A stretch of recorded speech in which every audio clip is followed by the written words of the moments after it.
Hello my viewers, and welcome back to another interesting video where we take a look at a poignant question raised by a palm color man, highlighting a disturbing trend that can no longer be ignored. Why do palm color kids seem to be disproportionately responsible for violent attacks on their classmates in schools?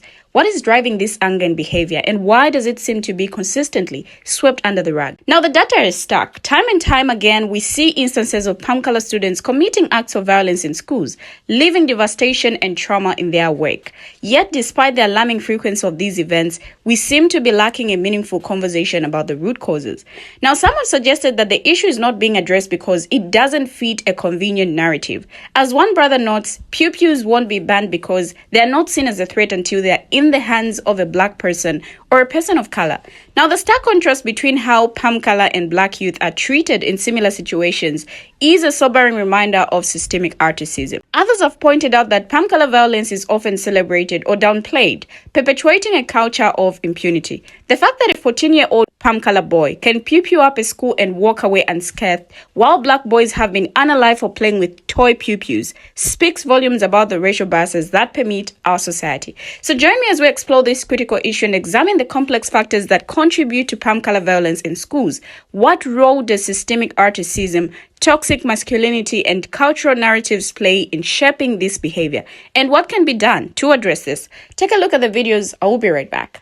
Why can't we stop these white kids from doing what they're doing at schools? Why does this keep happening at schools over and over again? And why is it always white kids? At least it seems that way. Over and over again, it seems to be primarily white kids. What is it about white kids, and why are they so angry that they're taking it out on their classmates? I don't have any answers. I just got the question. If you have answers, I'd love to hear it. But it just seems to be white kids doing it again and again and again. It doesn't matter, what section of the country, it's white kids. And I don't know what the answer is, but I know one thing, we're not even trying to address it.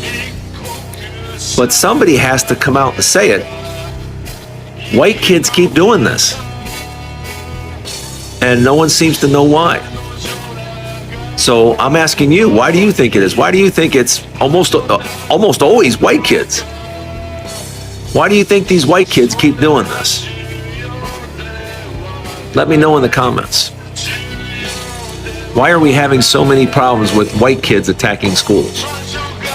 The real reason why it won't be banned is because no one sees a threat until they're in the hands of a black person or a person of color. The fact that a 14-year-old boy shot up a school and walked away unscathed while black boys have been murdered for playing with toys says a lot. And the reason why we keep getting thoughts and prayers as the resolution is because 1, white folk ain't giving up things. 2, this is also a sick form of money making, because just like how you have to pay to live, you also have to pay to not live. 3, this country does not really care about children. It barely cares about its citizens as a whole. The most that states do to protect children are ban books, drag shows, and corn, 3 things that are not unaliving children while they're at school trying to get an education. And even if they do ban, people are still going to find ways to get them, and that's even more dangerous. Staples when it comes to schooling, and one of them is how they continue to use photos of that put them in a good light. Every time there is a palm-colored person, they will always post a photo of that person. Usually it's a much older photo to paint that person in a much better looking light, to make it seem like they're sympathetic, to make them sympathetic, of, coddling in some sort of way. That's actually what he looks like now. That photo is years old, and they did that on purpose, again, because whenever there is a palm-colored person, you have to make them seem sympathetic. Do these look like the same people? No. It looks like a completely different person. This is your reminder that there is a school on this very app with over 215,000 followers. And it is everybody's reminder that white violence is often celebrated and often platformed, as we have seen with Kyle Rittenhouse, who has been doing speaking tours around the United States of America. There's a level of safety in whiteness, and there is always a level of absolve for whiteness that lends to excuse such treacherous behavior. And that's why, to me, white allyship means absolutely nothing when it doesn't seek to address the very real lack of safety for everyone else in the world just because you exist. Now, according to Statista Research Department, between 1982 and June 2024, 81 out of the 150 mass pupillings in the United States were carried out by palm color pupillers. By comparison, the perpetrator was African American in 26 mass pupillings and Latino in 12. When calculated as percentages, this amounts to 54%, 17%, and 8% respectively. Now, as we reflect on the alarming frequency of school attacks and pupillings, a glaring pattern emerges. The majority of these incidents are perpetrated by palm color kids. Yet, despite this stark reality, there is a deafening silence surrounding this issue.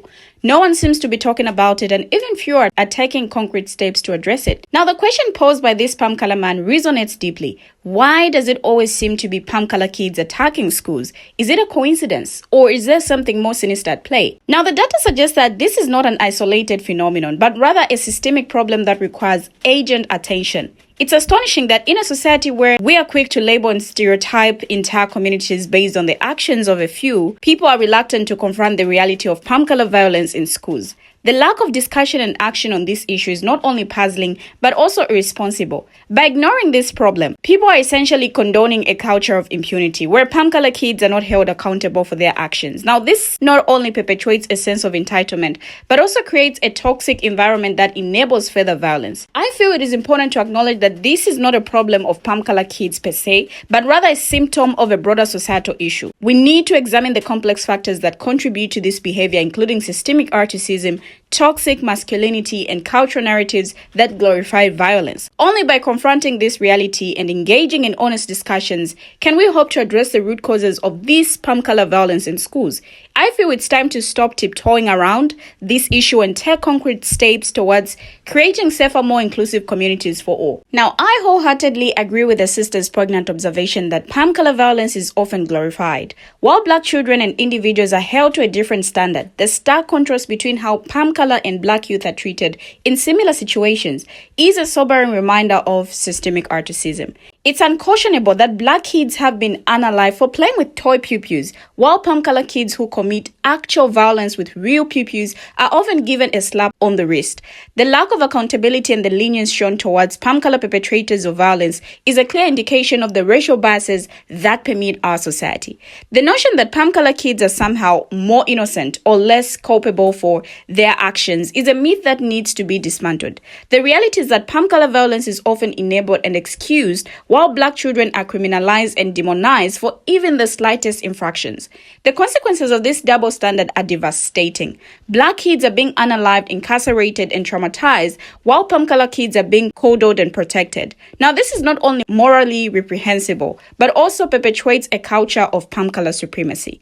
It's important to acknowledge and confront the ways in which palm color violence is glorified and normalized. People need to recognize that the same standards of accountability and consequences should apply to all individuals, regardless of their race. Now, the sister's words serve as a powerful reminder that we must work towards creating a society where every child, regardless of their skin color, is treated with dignity and respect. We must dismantle the systems and structures that perpetrate racial violence and work towards a future where every individual can thrive without fear of persecution or violence. We have finally come to the end of the video, but what do my viewers have to say? Share your thoughts, your contributions as well in the comment section, and let's have a conversation there, and let's discuss why this is like this. Why do we keep on having palm color kids attacking schools? Share some of your thoughts and reasons you think this might be happening in the comment section. Thank you for watching, and see you in my next video as I bring you another interesting video.